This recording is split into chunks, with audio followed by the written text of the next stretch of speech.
किस स्त्री पुरुष का प्यार कभी नहीं मरता?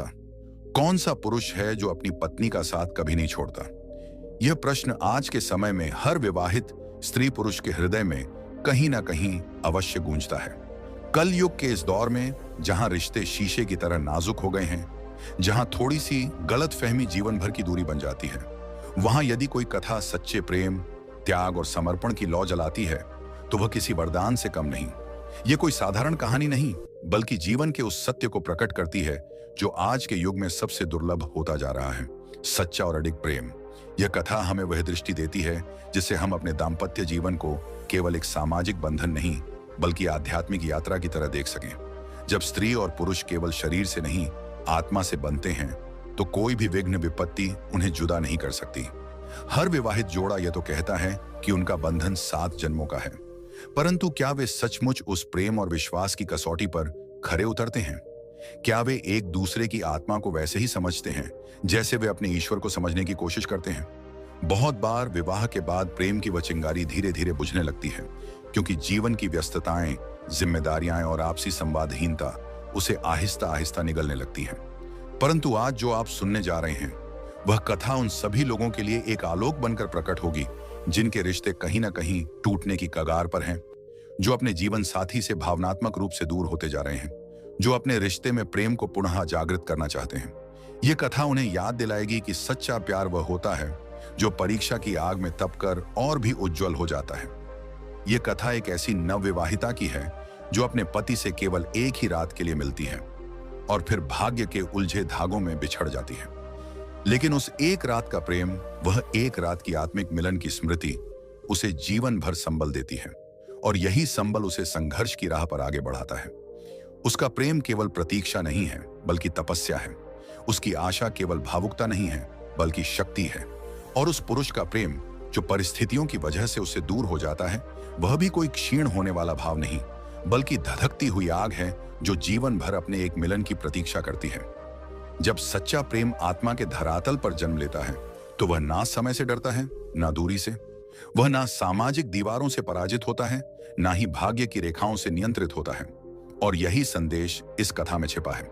यह एक ऐसा दीपक है जो उन सभी लोगों के लिए जलता है जो अपने वैवाहिक जीवन में आशा की लौ को फिर से प्रज्वलित करना चाहते हैं। इसलिए यदि आप अपने जीवन साथी के साथ प्रेम के उस बंधन को पुनः महसूस करना चाहते हैं, यदि आप यह जानना चाहते हैं कि कौन सा पुरुष कभी पत्नी का साथ नहीं छोड़ता और कौन सी स्त्री का प्रेम कभी नहीं मरता, तो इस कथा को श्रद्धा और निष्ठा से सुनिए। यह केवल कथा नहीं, एक मंत्र है, प्रेम, धैर्य और विश्वास का। यह कथा आपको जीवन की उस सच्चाई से परिचित कराएगी जो केवल दुर्लभ भाग्यशाली को ही प्राप्त होती है। तो आइए इस अद्भुत यात्रा की शुरुआत करें, जो प्राचीन काल की है। उस नगर में एक परम प्रतिष्ठित सेठ रहते थे।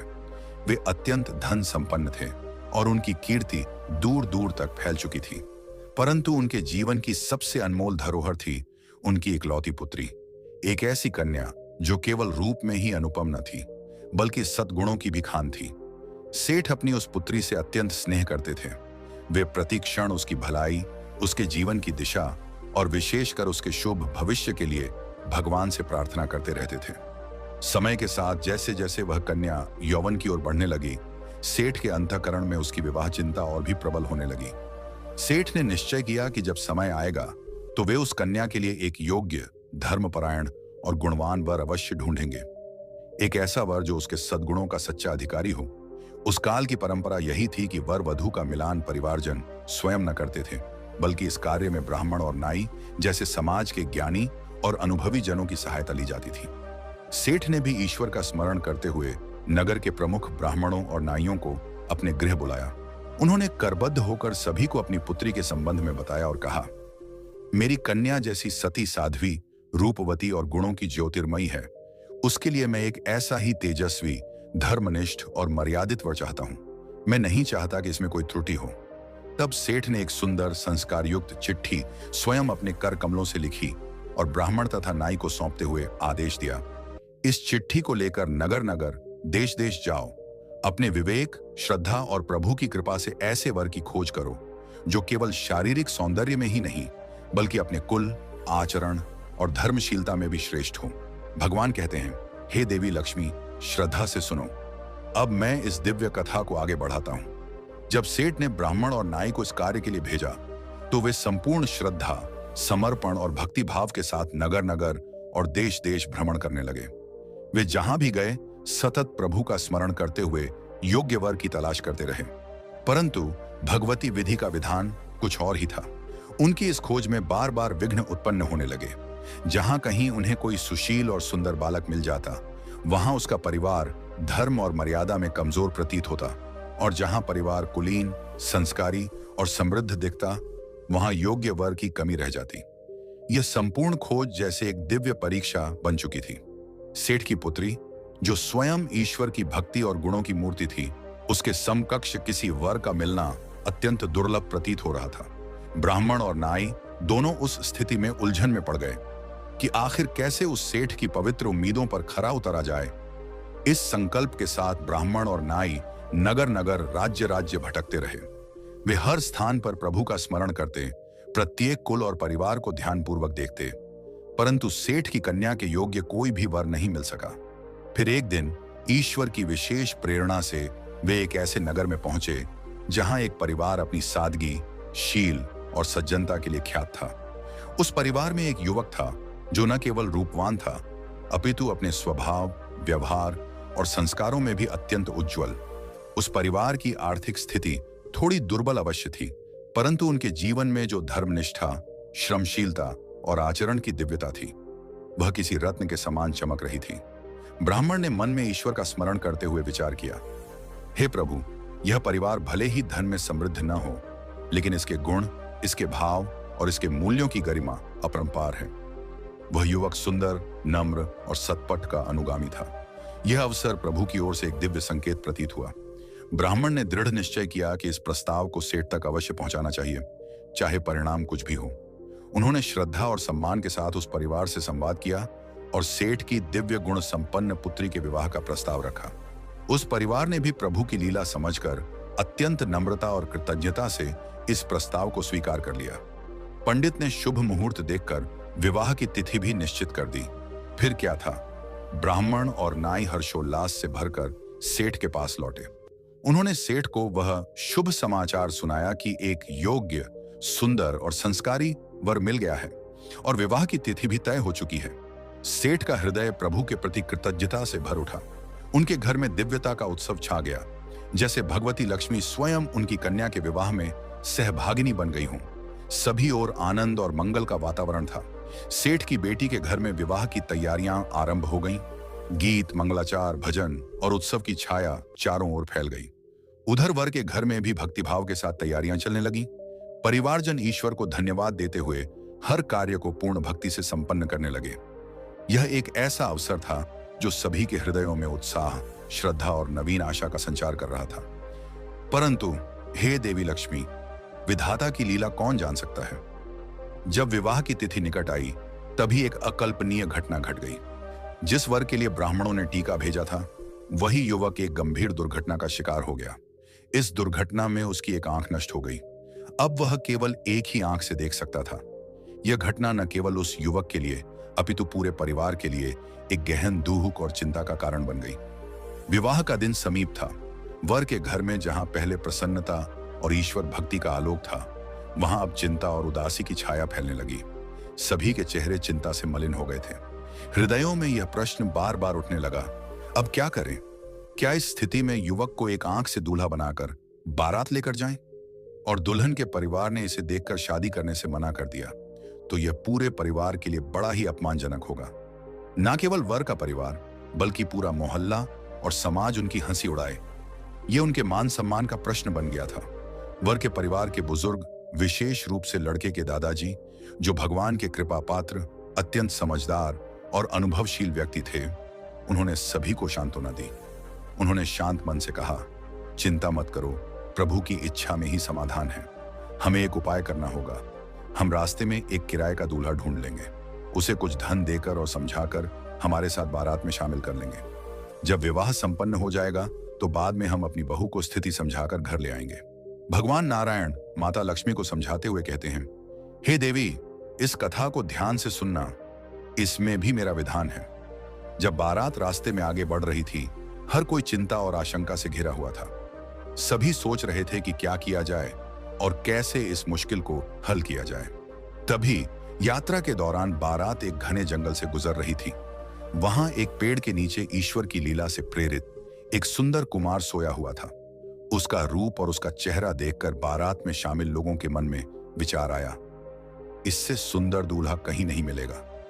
लड़के के दादाजी, जो प्रभु की कृपा से अत्यंत अनुभवी थे, उन्होंने तुरंत उस लड़के को जगाया और उससे पूछा, तुम कौन हो और इस जंगल में क्या कर रहे हो? कुमार ने आंखें खोलकर देखा और कहा, मैं एक गरीब आदमी हूं और मैं यहां कुछ व्यक्तिगत कारणों से आया हूं।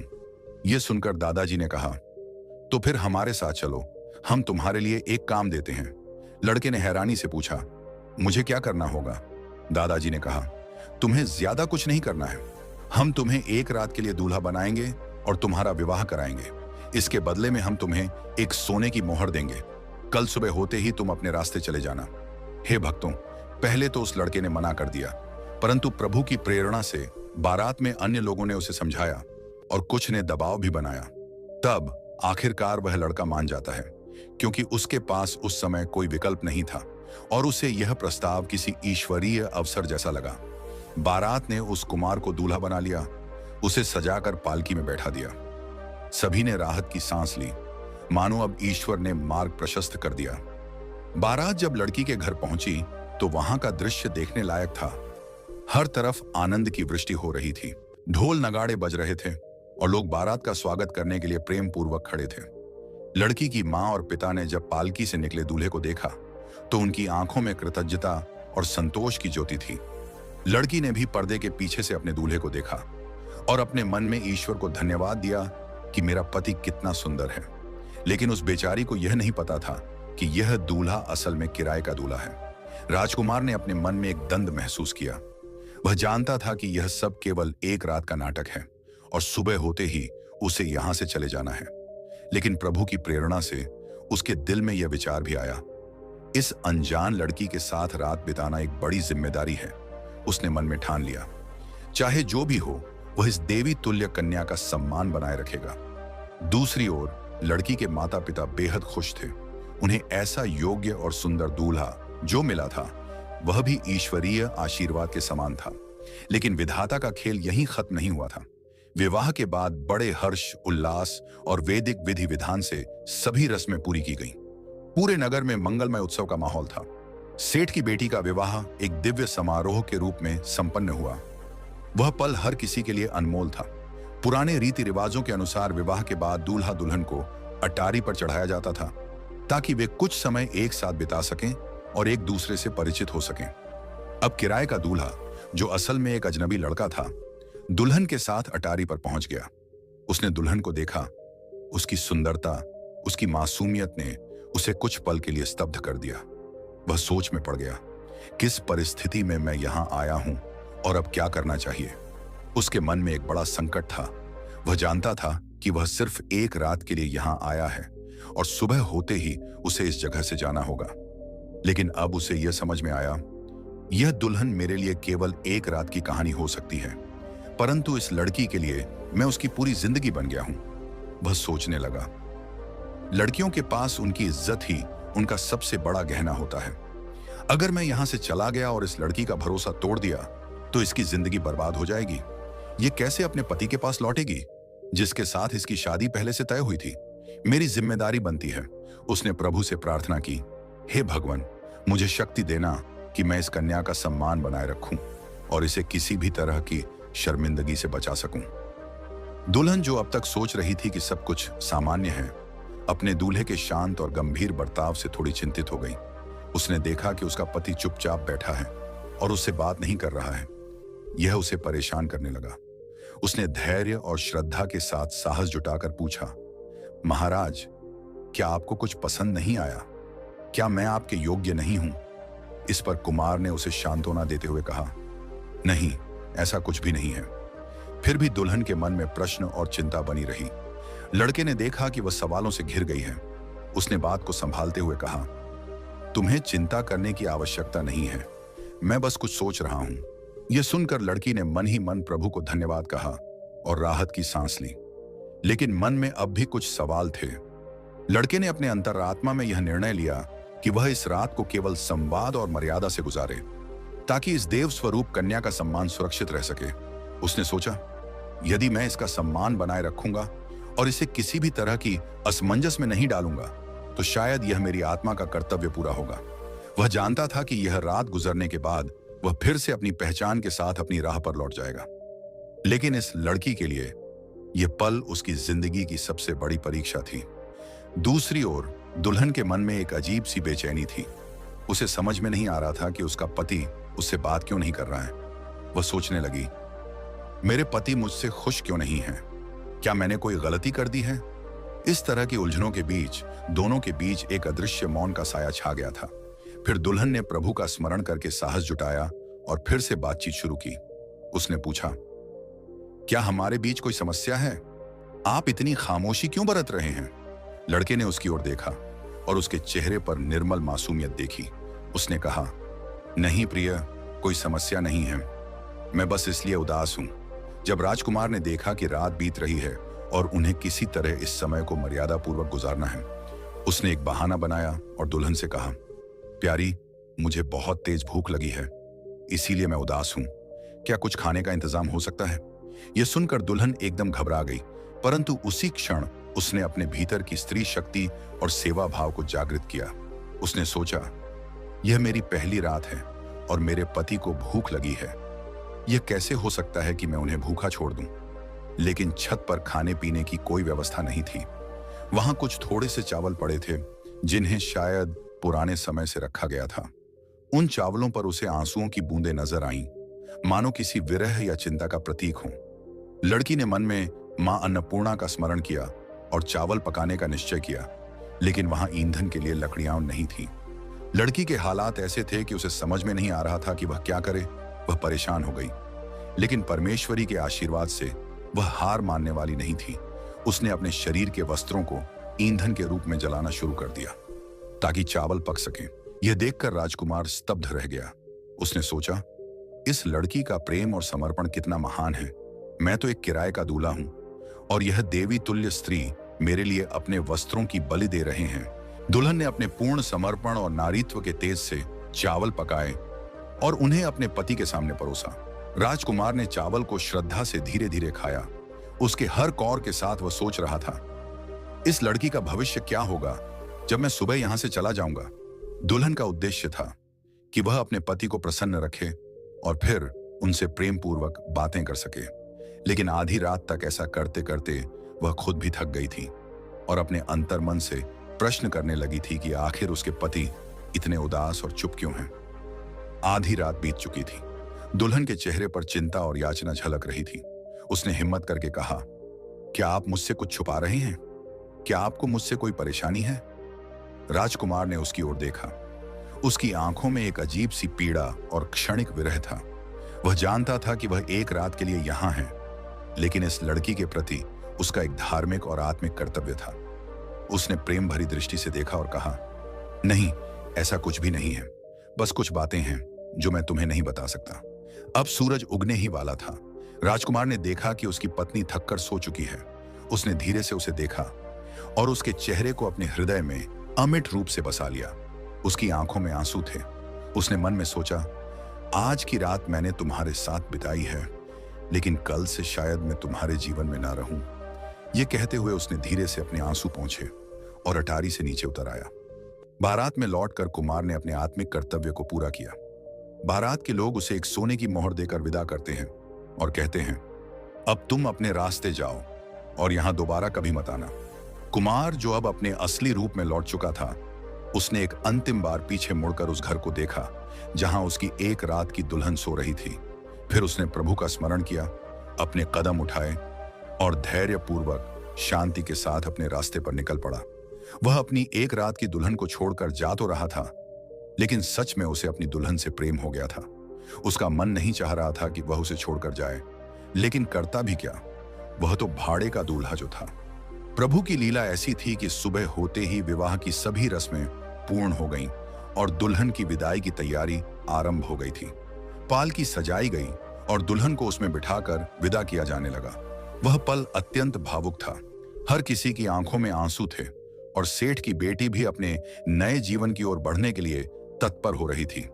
बारातियों ने हर्षोल्लास से विदाई का कार्यक्रम संपन्न किया, किंतु यह सब एक माया थी, एक लीला थी, एक नाटक जिसमें एक किराए का पात्र सम्मिलित था जो अब अपनी भूमिका निभाकर चला गया था।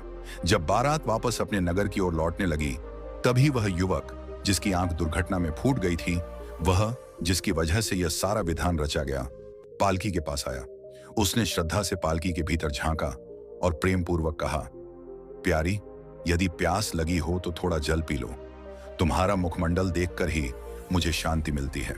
दुल्हन, जो अभी तक इस भ्रम में थी कि यही उसका जीवन साथी है, एक क्षण को चौंक गई। उसने ध्यानपूर्वक देखा और मन ही मन कहा, यह तो वह नहीं है जिसने मेरे साथ रात बिताई थी। उसकी ननद, जो पालकी में साथ बैठी थी, दुल्हन के मुख पर प्रश्नवाचक भाव देखकर बोल पड़ी, भाभी, इतना संकोच क्यों कर रही हो? यही मेरे सच्चे भैया हैं। आप इन्हीं के साथ तो ब्याही गई हैं। यह सुनकर दुल्हन का मुखमंडल पुनः आश्चर्य से भर उठा। उसने ननद से पूछा, लेकिन वो रात वाला दूल्हा कौन था? ननद ने मासूमता से उत्तर दिया, वो किराए का दूल्हा था। मेरे भैया की आंख फूट जाने के कारण उस रात आपकी शादी उसके साथ करवाई गई थी। अब वो अपनी मजदूरी लेकर चला गया है। यह सुनकर दुल्हन की आंखों से अश्रुधारा बहने लगी। उसने अंतर्मन में पुकारा, हे परमात्मा, यह कैसी परीक्षा है? जिसके साथ मेरा विवाह हुआ वह तो अब कहीं दूर चला गया, और अब मैं किसके साथ जा रही हूं? यह विचार आते ही उसके भीतर चिंता का अंधकार फैल गया। उसे प्रतीत हुआ मानो उसका संपूर्ण जीवन एक दुस्वप्न में परिवर्तित हो गया हो। उसकी भावनाएं, उसका विश्वास, सब कुछ चूर चूर हो गया। भगवान नारायण माता लक्ष्मी से कहते हैं, देवी, देखो यह कन्या कितनी कठिन परीक्षा का सामना कर रही है। वह यह भी नहीं जान पा रही कि उसका वास्तविक जीवन साथी कौन है। दुल्हन ने कुछ विचार कर एक युक्ति बनाई। उसने कहारों से निवेदन किया, मेरे पेट में तीव्र पीड़ा हो रही है, कृपया पालकी को कुछ देर रोक दें। कहारों ने श्रद्धा पूर्वक पालकी को नीचे रख दिया। दुल्हन ने ननद से कहा, मैं झाड़ियों के पीछे जाना चाहती हूं। उसने लोटा उठाया और अपनी ननद को साथ लेकर झाड़ियों की ओर गई। वहां पहुंचकर उसने ननद को बैठा दिया और लोटा थमा दिया। फिर प्रभु का नाम लेकर वह वहां से दौड़ पड़ी। उसकी एक ही कामना थी, हे ईश्वर, मुझे मेरा सच्चा पति मिल जाए, चाहे वह कहीं भी हो। दुल्हन जंगल में दौड़ती जा रही थी। उसकी आंखों में आंसू थे, हृदय में अनगिनत प्रश्न। क्या मुझे मेरे स्वामी मिलेंगे? क्या मैं उन्हें दोबारा देख सकूंगी? वह दौड़ते दौड़ते थककर एक स्थान पर मूर्छित होकर गिर पड़ी। उसी वन में एक संत प्रभु चिंतन में लीन थे। उन्होंने भूमि पर गिरी उस कन्या को देखा। दुल्हन को उठाकर वे अपने आश्रम ले आए और उसके मुख पर जल छिड़का। जब उसे होश आया तो संत ने करुण स्वर में पूछा, बेटी, तुम कौन हो और इस निर्जन वन में क्या कर रही हो? दुल्हन ने रोते हुए सारी कथा संत को सुना दी। संत ने करुणामयी दृष्टि से उसे देखा और बोले, बेटी, धैर्य रखो। यदि तुम्हारे हृदय में अपने स्वामी के लिए सच्चा प्रेम है तो निश्चय ही भगवान तुम्हें उनसे पुनः मिलाएंगे। प्रभु की योजनाएं रहस्यमयी होती हैं, परंतु वे न्यायपूर्ण होती हैं। दुल्हन अब संत के आश्रम में ठहर गई, किंतु उसके हृदय में एक ही प्रश्न प्रतिध्वनित हो रहा था, क्या मैं अपने सच्चे पति को ढूंढ पाऊंगी? उधर जब बारात के जनों ने देखा कि दुल्हन अपनी पालकी को छोड़कर कहीं चली गई है, तो उनके बीच व्याकुलता फैल गई। उन्होंने उसे खोजने के हर संभव प्रयास किए, परंतु वह कहीं नहीं मिली। अंततः सभी निराश और हतप्रभ होकर अपने नगर लौट गए। इधर वह कुम्हार, जो एक रात के लिए दूल्हा बना था और जिसने उस रात्रि दुल्हन के साथ समय बिताया था, वह अपने पथ पर जा रहा था, परंतु उसका मन वहीं अटका था, उस कन्या के पास, जैसे वह किसी अपने को किसी अनजान जगह पर छोड़ आया हो। ऐसा उसे प्रतीत हो रहा था। भगवान श्री हरि कहते हैं, देवी लक्ष्मी, ध्यान पूर्वक सुनो। वह लड़का जो उस विवाह में केवल एक रात के लिए दूल्हा बना था, अब धीरे धीरे अपने मार्ग पर अग्रसर हो रहा था। उसके मन में अनेक विचारों का सागर उमड़ रहा था। उसने अपने की को स्मरण करते हुए सोचा, शायद मैं उस कन्या के जीवन में केवल एक संक्षिप्त अध्याय बनकर रह जाऊं। वह चल ही रहा था कि उसकी दृष्टि एक दृश्य पर पड़ी। एक शिकारी एक चिड़िया को पकड़कर ले जा रहा था। शिकारी ने चिड़िया को इतनी कसकर पकड़ा था कि वह दर्द और भय से चीत्कार कर रही थी। उस युवक का हृदय द्रवित हो गया। उसने शिकारी को रोका और प्रेम पूर्वक कहा, भैया, कृपया रुक जाओ। इस चिड़िया के प्राण मत लो। शिकारी ने उसकी बात को अनसुना करते हुए कठोर स्वर में कहा, यह मेरा शिकार है, मैं इसे नहीं छोड़ सकता। इसे पकड़ने में बहुत परिश्रम लगा है। युवक ने करुणा से कहा, भैया, जीवन अमूल्य है, किसी की जान लेकर अपनी भूख मिटाना उचित नहीं है। शिकारी ने क्रोधित होकर कहा, यह मेरा कार्य है, मेरे जीवन का आधार है, तुम मुझे इसे छोड़ने के लिए बाध्य क्यों कर रहे हो? यह सुनकर कुमार ने अपने पास से एक सोने की मोहर निकाली और सच्चे भाव से कहा, यह लो, यह सोने की मोहर तुम्हारे लिए है, इसे बेचकर तुम्हें बहुत लाभ मिलेगा, बदले में इस चिड़िया को जीवन दान दे दो। शिकारी कुछ पल विचार करता रहा, फिर उसने देखा कि सोने की यह मोहर वास्तव में अधिक मूल्यवान है। उसने चिड़िया को मुक्त कर दिया और मोहर लेकर चला गया। चिड़िया ने अपने पंख फैलाए और उड़ चली, किंतु वह उस कुमार को देखती रही। उसके मन में गहरी कृतज्ञता जाग उठी। वह उड़कर अपने परिवार के पास पहुंची और पूरी घटना सुनाई। परिवारजन आश्चर्य में डूब गए। उन्होंने कहा, तुझे उस मनुष्य का धन्यवाद करना चाहिए जिसने तेरी रक्षा की। हम नहीं जानते तेरे हृदय में भाव हैं या नहीं, परंतु उपकार का उत्तर देना तेरा कर्तव्य है। जाओ और उस व्यक्ति का आभार व्यक्त करो। चिड़िया ने अपने परिवार की बात मानी। वह फिर से उड़कर उस राजकुमार के पास पहुंची और बोली, तुमने मेरी प्राण रक्षा की है, मैं तुम्हारे उपकार को कभी नहीं भूलूंगी। राजकुमार मुस्कुराया और कहा, मैंने जो किया वह मेरा कर्तव्य था। हर जीवन प्रभु का अंश है, हर प्राणी मूल्यवान है। चिड़िया ने निश्चय किया, मैं इस पुण्य आत्मा का उपकार किसी भी तरह चुका कर रहूंगी। ये विचार करते हुए वह चिड़िया उड़ चली और अपने परिवार को बता दिया कि वह उस इंसान की सहायता का मार्ग ढूंढ रही है।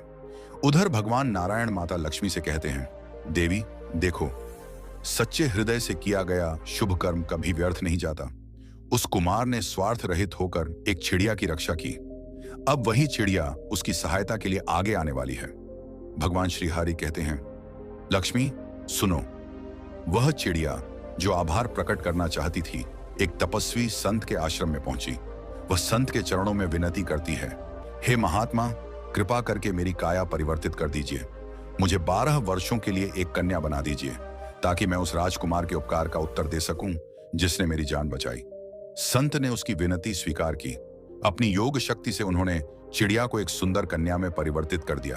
कन्या बनने के पश्चात वह राजकुमार के पास पहुंची और विनम्रता से कहा, कुमार, मैं आपके साथ पत्नी बनकर रहना चाहती हूँ, आपसे विवाह करना चाहती हूँ।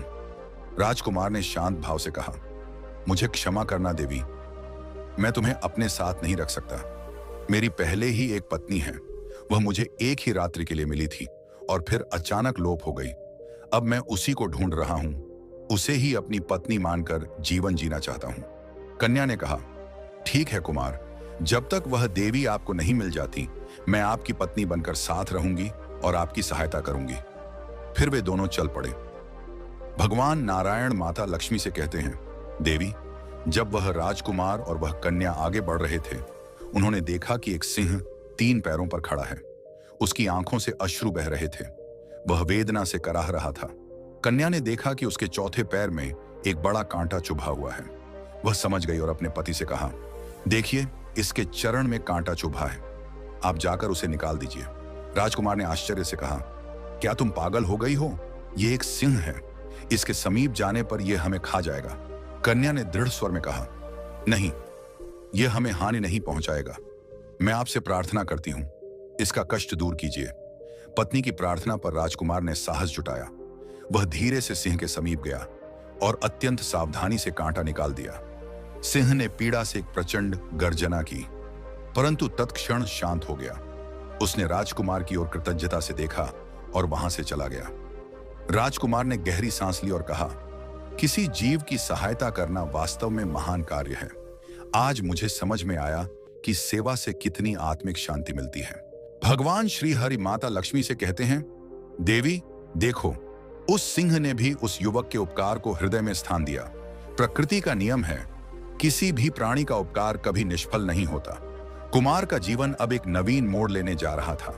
वह सिंह आभार स्वरूप एक सुंदर घोड़े का रूप लेकर राजकुमार के पथ में प्रकट हुआ। राजकुमार ने उस घोड़े को देखा, वह उसे बहुत प्रिय लगा। उसने उस घोड़े को साथ लिया और अब कुमार उस पर सवार हो गया। उसने अपनी पत्नी को भी उस पर बैठा लिया, जो वह चिड़िया थी, और दोनों प्रभु के नाम का स्मरण करते हुए जंगल की ओर बढ़ने लगे। उनका उद्देश्य एक ही था, उस पत्नी की खोज जिससे वह केवल एक रात के लिए मिला था और जो अब कहीं खो गई थी। वह पत्नी जो अब एक संत के आश्रम में रह रही थी, उसे ढूंढने के लिए राजकुमार अपने यात्रा पर निकल पड़ा। वह जानता था, वह कन्या जिसने मुझसे विवाह किया शायद अब किसी अंधे दूल्हे के साथ चली गई होगी। मुझे तो उसका कोई ठिकाना भी झात नहीं। मैं उसे कहां खोजूं? जंगल में आगे बढ़ते हुए अचानक कुमार ने देखा, एक सर्प ने एक मेंढक को पकड़ रखा है। मेंढक अपनी अंतिम आशा में तड़प रहा था। उसकी आंखों में मृत्यु का भय और जीवन की आस दोनों झलक रही थी। राजकुमार का हृदय पुनः दया से भर गया। वह सर्प के समीप पहुंचा और विनती पूर्वक कहा, भाई कृपया इसे छोड़ दो, इस छोटे जीव के प्राणों की रक्षा करो। सर्प ने उत्तर दिया, यह मेरा भोजन है, मैं इसे नहीं छोड़ सकता। मेरी भूख मिटाने के लिए यह आवश्यक है। राजकुमार ने करुणा से कहा, यदि तुम्हें भूख मिटानी ही है तो मैं अपने शरीर से थोड़ा मांस दे सकता हूं, पर इस प्राणी को जीवन दान दो। सर्प ने आश्चर्य से उसकी ओर देखा और कहा, क्या तुम सच में ऐसा करोगे? राजकुमार ने बिना क्षण भर विचलित हुए अपना चाकू निकाला और अपनी जांघ से थोड़ा मांस काट लिया। उसने वह मांस सर्प को समर्पित किया और मेंढक की प्राण रक्षा कर ली। सर्प ने वह मांस खाकर अपनी भूख मिटाई और कहा, तुमने न केवल अपना दर्द सहा बल्कि मेरे लिए अपना रक्त और मांस अर्पित किया। यह उपकार मैं कभी नहीं भूलूंगा। जब भी तुम्हें मेरी आवश्यकता होगी मैं तुम्हारी सहायता हेतु अवश्य आऊंगा। मित्रों, वह सर्प अब उस कुमार की सहायता करने का संकल्प लेकर एक सुंदर तलवार का रूप लेकर मार्ग में प्रकट हो गया। कुमार ने वह तलवार उठा ली। मेंढक ने भी उसकी ओर देखा। उसकी आंखों में कृतज्ञता के आंसू भर आए। वह बोला, आपने मेरे जीवन की रक्षा की है। मैं आपके इस उपकार का आभारी हूं। जब भी आप मुझे स्मरण करेंगे मैं आपकी सहायता के लिए प्रस्तुत रहूंगा। वह मेंढक भी एक कोड़ा बनकर मार्ग में प्रकट हो गया। वह लड़का उस कोड़े को भी उठा लेता है और प्रभु का नाम लेकर आगे बढ़ चलता है। इधर भगवान श्री हरि माता लक्ष्मी से कहते हैं, देखो लक्ष्मी, राजकुमार का यह साहस, उसका करुणा भाव और उसकी सेवा निष्ठा उसे समस्त प्राणियों का प्रिय बना रही है। उसके प्रत्येक पुण्य कर्म एक एक वरदान बनकर उसके जीवन में लौट रहे हैं। समय आने पर यही सभी जीव उसकी सहायता करेंगे। राजकुमार ने दोनों प्राणियों का आभार स्वीकार किया और अपनी यात्रा को आगे बढ़ाया। अब तक उसका सबसे विश्वसनीय साथी बन चुका था वह सिंह, जो घोड़े का रूप लेकर उसके साथ चल रहा था। राजकुमार का हृदय अब भी अपनी खोई हुई पत्नी की चिंता से भरा था, परंतु उसे यह विश्वास था कि उसका सच्चा प्रेम उसे अवश्य प्राप्त होगा।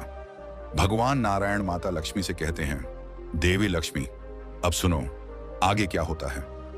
वह लड़का अपनी पत्नी की खोज में निरंतर आगे बढ़ता रहा। उसके साथ वह सिंह था, जो अब एक घोड़े का रूप धारण कर चुका था, और साथ ही वह मेहनत और साहस, जिसे उसने अपने तपोमय कर्मों से अर्जित किया था। उसके मन में केवल एक ही ध्येय था, अपनी खोई हुई पत्नी को पुनः प्राप्त करना। चलते चलते वह एक दूसरे राज्य की सीमा में पहुंच जाता है। थकान से चूर वह एक बड़े वृक्ष के नीचे अपनी चादर बिछाकर सो गया। उसे यह झांकना था कि विधाता ने उसके लिए क्या नवीन लीला रची है। हे देवी, विधाता के विधान को कोई नहीं समझ सकता। उस राज्य का राजा कुछ समय पूर्व स्वर्ग से धार गया था। राज्य की रानी ने यह घोषणा की थी, जो कोई पुरुष प्रातःकाल बगिया के द्वार पर सोया मिलेगा, वही इस राज्य का नया राजा बनेगा। प्रातः होते ही राजमहल के सेवकों ने देखा कि एक अजनबी युवक बगिया के द्वार पर सोया है। वे उसके पास आए और उसे जगाया। राजकुमार आश्चर्य में आंखें खोलता है और घबरा कर कहता है, भाइयों, मुझे क्यों पकड़ रहे हो? मैंने तो कोई अपराध नहीं किया है। सेवकों ने विनम्रता से कहा, तुमने कोई अपराध नहीं किया। तुम्हारा भाग्य तुम्हें यहां तक लाया है। अब तुम इस राज्य के नए राजा बनने वाले हो। राजकुमार स्तब्ध रह गया। उसे कुछ समझ में नहीं आया कि यह सब क्या हो रहा है, परंतु वह चुपचाप सेवकों के साथ महल की ओर बढ़ गया। जब वह रानी के समक्ष पहुंचा, रानी ने उसे स्नेहपूर्वक देखा और कहा, युवक, तुम मेरे लिए पुत्र के समान हो। मेरे पति अब इस संसार में नहीं रहे और मैं किसी से विवाह भी नहीं करूंगी, परंतु मेरे राज्य को एक राजा की आवश्यकता है और विधि का संकेत है, तुम ही इस राज्य के राजा होगे।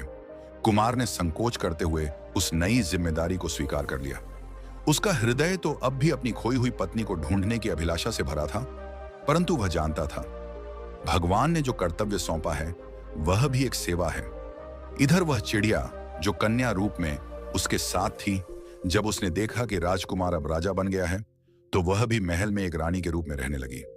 12 वर्षों तक वे दोनों उस राज्य में आनंद पूर्वक रहते हैं। चिड़िया, जो अब कन्या के रूप में थी, जानती थी उसका समय धीरे धीरे पूर्ण होने को है, क्योंकि संत द्वारा मिले वरदान के अनुसार वह केवल 12 वर्षों तक ही कन्या बनी रह सकती थी। मित्रों, इसी बीच राजकुमार ने अपने नए राज्य को बखूबी संभाला और अपनी सेवा, न्यायप्रियता और धर्मशीलता से प्रजा का हृदय जीत लिया।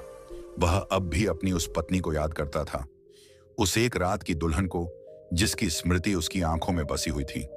उसे यह दृढ़ विश्वास था कि एक दिन प्रभु की कृपा से वह उसे अवश्य मिलेगा। भगवान नारायण माता लक्ष्मी से कहते हैं, देवी लक्ष्मी, देखो, कर्मों का फल कभी व्यर्थ नहीं जाता। राजकुमार के सच्चे प्रेम और पुण्य कर्मों ने उसे एक नया जीवन प्रदान किया। वह राजा बना और उसके शुभ कर्मों का फल उसे जीवन के विविध रूपों में प्राप्त हुआ। परंतु उसकी असली परीक्षा अभी शेष थी, क्योंकि सच्चा प्रेम एक दिन अवश्य मिलन कराता है। समय आगे बढ़ता जा रहा था। राजकुमार, जो कभी एक रात की दुल्हन का पति बना था, अब अपनी पुरानी स्मृतियों से धीरे धीरे दूर होता जा रहा था। उसकी नई जिम्मेदारियां, राज्य के कार्य और प्रजा की सेवा ने उसे व्यस्त कर दिया था। दूसरी ओर वह एक रात की दुल्हन, जो अब भी महात्मा के आश्रम में रह रही थी, वह दिन रात प्रभु का स्मरण करते हुए अपने पति के लौटने की प्रतीक्षा कर रही थी। हर दिन वह आकाश की ओर निहारती और सोचती, मेरे प्रिय कब आएंगे, किस पथ से आएंगे और कैसे मुझे पुनः मिलेंगे। मित्रों, समय यूं ही बीतता गया। इस प्रतीक्षा में 11 वर्ष निकल गए, परंतु उस एक रात की दुल्हन की आंखों में अभी भी आशा की किरण थी। इधर वह चिड़िया, जो कन्या का रूप लेकर राजकुमार के साथ रह रही थी, उसने एक पुत्र को जन्म दिया। संपूर्ण राज्य में आनंद की लहर फैल गई। सभी जन उल्लासित हो उठे। राजकुमार ने भी इस पावन अवसर पर ईश्वर का धन्यवाद किया। परंतु इस सुखद वातावरण में एक हृदय जलन और द्वेष से भर उठा। राज्य का मंत्री, उसने सोचा, राजा के स्वर्गवासी होने के पश्चात यह राजपाट मुझे प्राप्त होना चाहिए था, परंतु यह अजनबी कहां से आकर राजा बन गया। अब तो उसका पुत्र भी हो गया है। यदि मैंने अभी कुछ न किया तो यह राज्य सदा के लिए मेरे हाथ से निकल जाएगा। उसने षड्यंत्र रचा। निश्चय किया कि राजकुमार को सोते समय ही मार डालेगा। एक रात जब राजकुमार प्रभु चिंतन करते करते गहरी निद्रा में था, मंत्री ने कुछ जल्लादों को बुलाया और उन्हें राजकक्ष में भेजा। परंतु प्रभु की लीला अपार है। राजकुमार की रक्षा के लिए वह तलवार, जो एक सर्प का रूप लेकर वरदान स्वरूप आई थी, खूंटी पर टंगी थी और उसी क्षण जाग उठी। जैसे ही जल्लाद राजकुमार के समीप पहुंचे, तलवार ने अपने असली रूप में आकर उन्हें डस लिया। सभी वहीं ढेर हो गए। मंत्री यह सब देखकर स्तब्ध रह गया। तलवार ने अपना धर्म निभाया, राजकुमार के प्राणों की रक्षा की और पुनः खूंटी पर टंग गई। उसने उपकार का ऋण चुका दिया। अगले दिन राजकुमार शिकार के लिए जंगल गया। मंत्री ने फिर एक साजिश रची। कुछ दुष्टों को भेजा, जिन्होंने राजकुमार को चारों ओर से घेर लिया। परंतु उसके साथ वह घोड़ा था, जो वास्तव में वह सिंह था, जिसकी कृपा राजकुमार पर पूर्व से थी। घोड़े ने कहा, महाराज, मेरी पीठ से उतरिए। अब समय आ गया है कि मैं अपने असली रूप में आऊं। राजकुमार ने उसकी बात मानी और उतर गया। घोड़ा तुरंत सिंह के रूप में प्रकट हुआ और उन दुष्टों पर गरजते हुए टूट पड़ा। सभी को परास्त कर दिया और राजकुमार की प्राण रक्षा की। राजकुमार ने यह दृश्य देखा और नमन करते हुए कहा, यह वही सिंह है जिसने मुझे कई बार बचाया है। सिंह ने श्रद्धा से सिर झुकाया और अपना कर्तव्य पूर्ण कर पुनः जंगल की ओर लौट गया। समय धीरे धीरे बीतता गया और वह दिन भी आ गया जब 12 वर्ष पूर्ण होने को थे। वे 12 वर्ष जो चिड़िया बनी कन्या ने राजकुमार के साथ बिताए थे, अब केवल एक रात्रि शेष थी। वह कन्या जानती थी कि अगली सुबह वह पुनः चिड़िया बन जाएगी और राजकुमार के जीवन से सदा के लिए विदा हो जाएगी। उस रात्रि वह चुपचाप राजकुमार के पास बैठी और बोली, महाराज, कल 12 वर्ष पूर्ण हो जाएंगे जब से मैंने आपके साथ रहना प्रारंभ किया था। एक बार आपने कहा था कि आपका विवाह पहले ही हो चुका था। क्या आप मुझे उस रात्रि की कहानी सुनाएंगे? राजकुमार ने गहरी सांस ली और कहा, हाँ, मुझे एक रात की दुल्हन मिली थी। मैं एक रात के लिए दूल्हा बना था और फिर मुझे विवश होकर विदा होना पड़ा। मुझे नहीं पता वह अब कहाँ है, किस अवस्था में है। यदि वह मुझे फिर मिल जाए तो मेरे लिए इससे बड़ा कोई सुख नहीं होगा। यह सुनकर वह कन्या, जो वास्तव में चिड़िया थी, ने मन में निश्चय किया, मैंने 12 वर्ष इस पुण्यात्मा के साथ बिताए हैं। अब मेरा धर्म है कि मैं इसे इसकी सच्ची पत्नी से अवश्य मिलवाऊं। वह बोली, मैं अभी लौट कर आती हूं। मित्रों, उस रात्रि के अंधकार में वह कन्या पुनः अपने चिड़िया के रूप में बदल जाती है और अपने सच्चे उद्देश्य की पूर्ति हेतु राजकुमार की खोई हुई पत्नी को खोजने निकल पड़ती है। वह स्थान स्थान जाती है, हर ग्राम, हर नगर, हर तीर्थ स्थल पर उसे खोजती है, परंतु कोई संकेत नहीं मिलता। थक कर वह एक वृक्ष की शाखा पर बैठ जाती है जो एक महात्मा के आश्रम के समीप था। वह सोचती है, अब जो होगा सो देखा जाएगा, पहले तन मन को विश्राम दूं। उसकी आंखें बंद होती हैं और तभी उसे एक जानी पहचानी आवाज सुनाई देती है। वह आवाज एक स्त्री की थी जो रोते हुए कह रही थी, कहां हो तुम मेरे पिया? विवाह के बाद केवल एक रात साथ थे, फिर तुम्हारा दर्शन भी नहीं हुआ। यह स्वर चिड़िया के कानों में गूंज उठा। वह चौंक गई और तुरंत समझ गई, यही है वह एक रात की दुल्हन जिसे मेरा स्वामी खोज रहा है। चिड़िया ने तत्काल अपने पंख फैलाए और उड़कर अपने निवास की ओर लौटी। फिर से वह अपने मानवीय रूप में आई और राजकुमार के समीप जाकर सो गई ताकि प्रभात होते ही वह अपने अगले कदम पर विचार कर सके। इधर भगवान नारायण कहते हैं, हे देवी लक्ष्मी, अब ध्यान पूर्वक सुनो। प्रभात हुआ और अब वह कन्या जो चिड़िया बनकर राजकुमार के साथ वर्षों रही थी, उसने राजकुमार से कहा, महाराज, आज का दिन बहुत विशेष है। मैं चाहती हूं कि आप मेरे साथ जंगल में चलें। वहां पर कुछ ऐसा है जिसे देखकर आप बहुत खुश हो जाएंगे। राजकुमार थोड़ा हैरान हुआ, पर उसकी आंखों में एक दिव्य चमक आ गई। उसने कहा, चलो, मैं तुम्हारे साथ चलता हूं। राजकुमार घोड़े पर सवार हो गया और उस कन्या ने भी उसी घोड़े पर बैठकर उसका साथ दिया। यह वही घोड़ा था जो असल में वह दिव्य शेर था जिसने राजकुमार की कई बार रक्षा की थी। वे ईश्वर का नाम लेकर जंगल की ओर बढ़ते गए। कन्या राजकुमार को उस स्थान पर पहुंचाती है जहां एक तपस्वी महात्मा का आश्रम था। वहां एक साध्वी स्त्री बैठी थी जिसकी छवि ने राजकुमार का अंतर्मन मोह लिया। कन्या ने राजकुमार की ओर देखा और कहा, महाराज, ये वही स्त्री है जिसके लिए आपने कहा था कि वह आपकी एक रात की दुल्हन है। यही आपकी धर्मपत्नी है। राजकुमार ने उस स्त्री को ध्यान से देखा। उसकी आंखों से आंसू बह निकले। वह स्त्री भी राजकुमार को देखकर अश्रुपूरित हो गई। उसने कहा, आप यहां क्यों आए हैं? मैंने आपके लौटने का 12 वर्षों तक तपस्विनी की भांति प्रतीक्षा की। उस रात के बाद से मैं यहीं बैठी रही। राजकुमार ने उसे हृदय से लगा लिया। प्रिय, मैंने भी तुम्हें कभी नहीं भुलाया। तुम्हारे बिना मेरा जीवन अधूरा रहा। विधाता ने आज हमें पुनः मिलाया है और अब मैं तुम्हें दोबारा कभी नहीं छोड़ूंगा। दोनों ने एक दूसरे को पहचान लिया। उनकी आंखों में ईश्वरीय प्रेम और दिव्य आनंद की झलक थी। फिर राजकुमार ने अपनी पत्नी को लेकर राज्य लौटने का संकल्प लिया। जैसे ही वे लौटने लगे, वह कन्या जो चिड़िया बनकर राजकुमार के साथ रही थी, हाथ जोड़कर खड़ी हो गई। उसने करुणा से कहा, महाराज, मैंने अपना कार्य पूर्ण कर लिया है। आपकी पत्नी अब आपके पास है। मुझे अब लौट जाने की आज्ञा दें। मैं केवल 12 वर्षों के लिए आपके साथ थी। आपके उपकार का ऋण चुकाने हेतु आपने उस दिन वन में मेरी रक्षा की थी। मैं उसे कभी नहीं भूल सकती। राजकुमार ने विस्मय से पूछा, तुम कौन हो? कन्या ने मधुर मुस्कान के साथ कहा, मैं वही चिड़िया हूं जिसे आपने शिकारी से बचाया था। मैंने मानव रूप धारण किया और 12 वर्षों तक आपकी सेवा की। अब मेरा समय पूर्ण हुआ। यह कहकर वह फिर से चिड़िया का रूप लेकर जंगल की ओर उड़ चली। फिर वह घोड़ा, जो वास्तव में वह शेर था, आगे आया। उसने भावपूर्ण स्वर में कहा, महाराज, मैं भी अब आपको छोड़ने आया हूं। आपने मेरे पैर से कांटा निकाला था, मेरी रक्षा की थी। मैंने 12 वर्षों तक घोड़े का रूप धारण कर आपकी सेवा की। अब मेरा कर्तव्य पूर्ण हुआ। मुझे अब वन में लौटना है।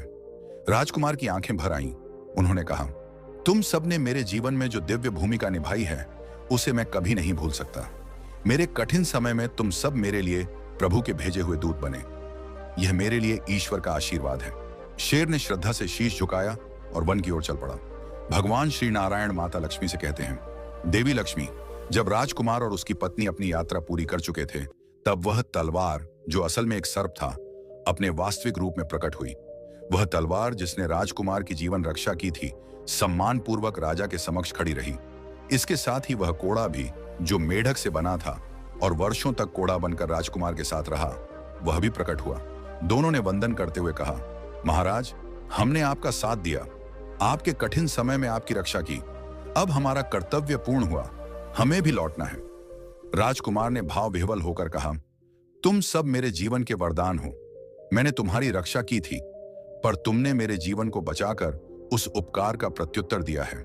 मैं तुम्हारे प्रेम और त्याग को सदा स्मरण करूंगा। यह सुनकर तलवार और मेढक ने राजकुमार को वंदन किया और वे भी वन में लौट गए। उधर भगवान श्री नारायण माता लक्ष्मी से कहते हैं, देवी लक्ष्मी, राजकुमार को उसके निष्काम प्रेम और सेवा भाव का फल प्राप्त होता रहा। चाहे वह तलवार हो, मेढक हो, सबने समय पर उसका साथ निभाया और उसके जीवन की रक्षा की। अब वह राजकुमार और उसकी पत्नी, जो एक रात की दुल्हन थी, अपने राज्य लौट चुके थे। वह दुल्हन जिसने 12 वर्षों तक प्रतीक्षा की थी, आज अपने पतिदेव के साथ थी। उनके मध्य अब और भी गहरा प्रेम था, क्योंकि उन्होंने जीवन की अग्नि परीक्षा एक साथ पार की थी। वे समझ चुके थे कि सच्चे प्रेम में कोई भी विघ्न नहीं टिक सकता। भगवान नारायण ने आगे कहा, इस कथा से हमें यह शिक्षा मिलती है कि यदि पति पत्नी में सच्चा प्रेम हो तो काल कितना भी बीत जाए, वे एक दूसरे से जुदा नहीं हो सकते, क्योंकि सच्चा प्रेम समय और परिस्थितियों से परे होता है। लेकिन यदि हृदय में कपट हो तो वे जीवन में कभी भी एक दूसरे को प्राप्त नहीं कर सकते, न ही जीवन में उन्हें सफलता प्राप्त होती है।